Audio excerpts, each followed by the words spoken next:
Hello friends, welcome back to our channel. అయోధ్యలోని బాలరాముడి విగ్రహం రంగు నలుపు రంగులోనే ఎందుకుంది? ఈ ప్రశ్న చాలా మందిలో మదిలో ఇప్పటికి మెదులుతూనే ఉంది. ఎందుకంటే వాల్మీకి మహర్షి రామాయణంలో రాముడు ముదురు రంగులో వర్ణించబడ్డారు.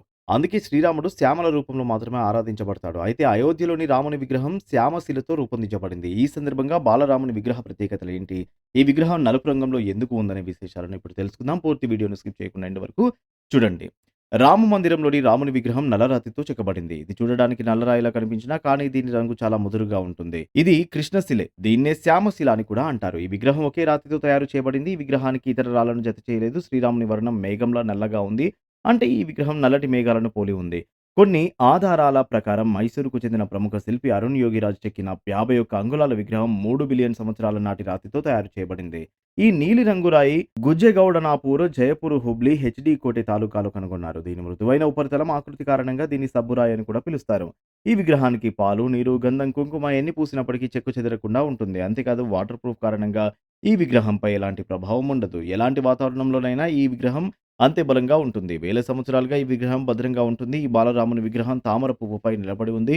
ఇది చిన్ననాటి రాముడు ఎలా ఉన్నాడో భక్తులకు తెలియజేస్తుంది. చిన్న పిల్లాడి రూపంలో ఉన్న రాముడు ఎడమ చేతిలో విల్లు, కుడి చేతిలో బాణం పట్టుకున్నాడు. బాణం పట్టుకున్న చేతికి ఆశీర్వాద ముద్ర ఉంటుంది. ఈ విగ్రహం 51 అంగుళాల పొడవు, 3 అడుగుల వెడల్పు, 200 కిలోల బరువుతో, గిరిజాల జుట్టు, నుదుటిపై సూర్యుని చిహ్నం వైష్ణవ తిలకంతో ఉంటుంది. విగ్రహం కిరీటం చుట్టూ ఓం, పద్మం, చక్రం, సూర్యుడు, గద, శంఖం, స్వస్తిక్ చిహ్నాలు ఉన్నాయి. అంతేకాదు ఈ విగ్రహం చుట్టూ విష్ణువు పదవతారాలు కూడా ఉన్నాయి. విగ్రహం పాదాల దగ్గర హనుమంతుడు, గరుత్మంతుడి విగ్రహాలు చెక్కబడ్డాయి.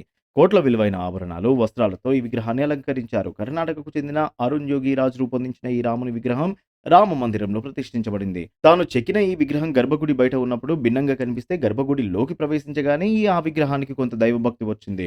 ఇది నిజంగా దైవిక అద్భుతమని శిల్పకారుడు అరుణ్ యోగిరాజ్ అన్నారు.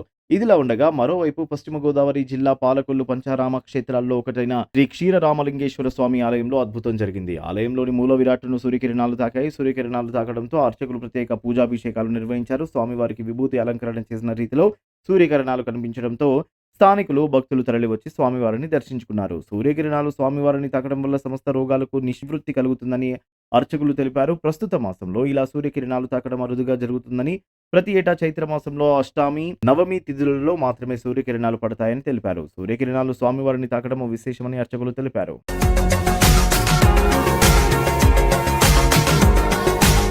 మరిన్ని అప్డేట్స్ కోసం మా ఛానల్ని సబ్స్క్రైబ్ చేయండి.